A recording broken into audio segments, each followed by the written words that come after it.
उपमुख्यमंत्री एकनाथ शिंदे, मंत्री राधाकृष्ण विखे पाटील, चंद्रकांत पाटील, माजी मंत्री दीपक केसरकर यांच्यासह आणखी काही आजी माजी मंत्र्यांचं टेन्शन आता पुरतं वाढलेलं आहे.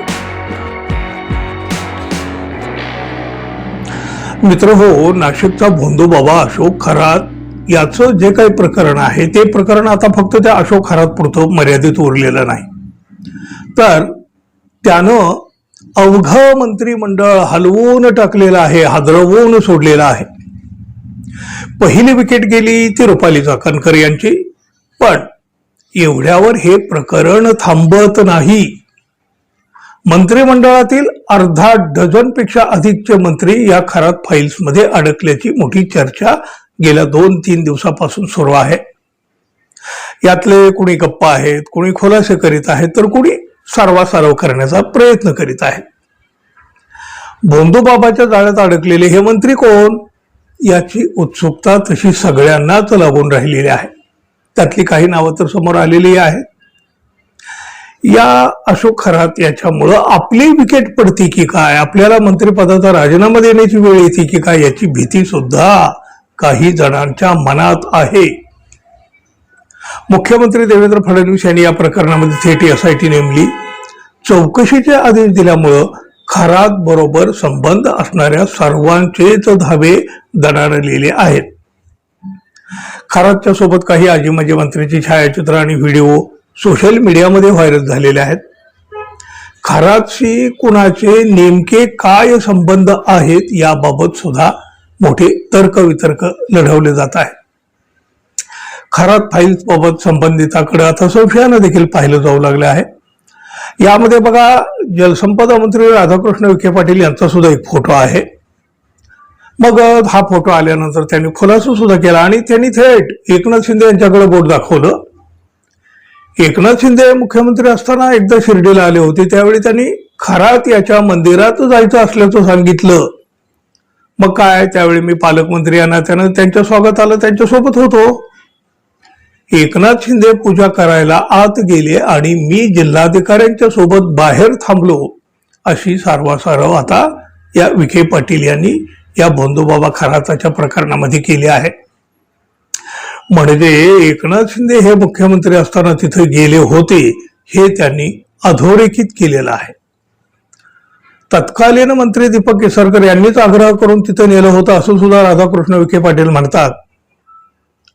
आणि मग दीपक केसरकर यांनी सुद्धा कबुली देत पण हात झटकण्याचा प्रयत्न केला. काय म्हणाले ते, ईशान्येश्वर मंदिरामुळे माझी आणि या अशोक खरातची ओळख झाली ही वस्तुस्थिती आहे. मी स्वतः देवभक्त असल्यामुळं एकदा शिर्डीला जात असताना सिन्नरमध्ये हे ईशान्येश्वर मंदिर असल्यामुळं कधीतरी त्या ठिकाणी जाणे होत होतं.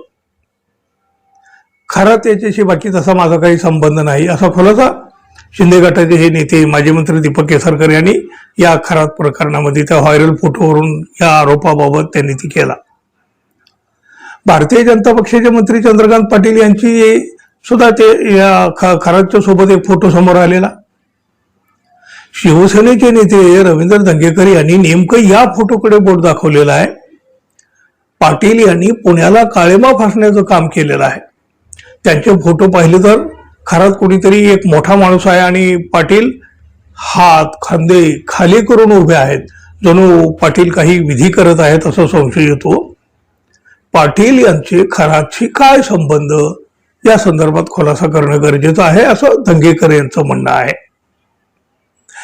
भोंदूबाबा खरातच्या सोबत जवळीकीमुळे रुपाली चाकणकर यांची राज्य महिला आयोगाच्या अध्यक्षपदावरून हकालपट्टी तर झाली, हाच न्याय खरात सोबत जवळीक असणाऱ्या इतर नेत्यांनाही लावण्याची मागणी आता होतीये. त्यामुळं उपमुख्यमंत्री एकनाथ शिंदे, मंत्री राधाकृष्ण विखे पाटील, चंद्रकांत पाटील, माजी मंत्री दीपक केसरकर यांच्यासह आणखी काही आजी माजी मंत्र्यांचं टेन्शन आता पुरतं वाढलेलं आहे. नाशिकमधल्या या भोंदूबाबा अशोक खरात याला भेटायला अनेक राजकीय मंडळी होती, येत होती, जात होती.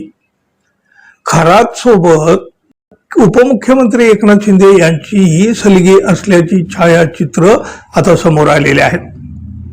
खरातच्या प्रकरणामध्ये मुख्यमंत्री देवेंद्र फडणवीस ऍक्शन मोडवर येताच एकनाथ शिंदे यांनी मुख्यमंत्र्यांसोबतच्या सलग 2 सरकारी कार्यक्रमांना दांडी मारली.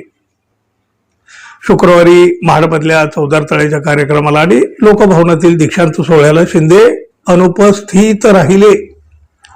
त्यामुळं विविध प्रकारच्या चर्चांनाही आता पेव फुटलं.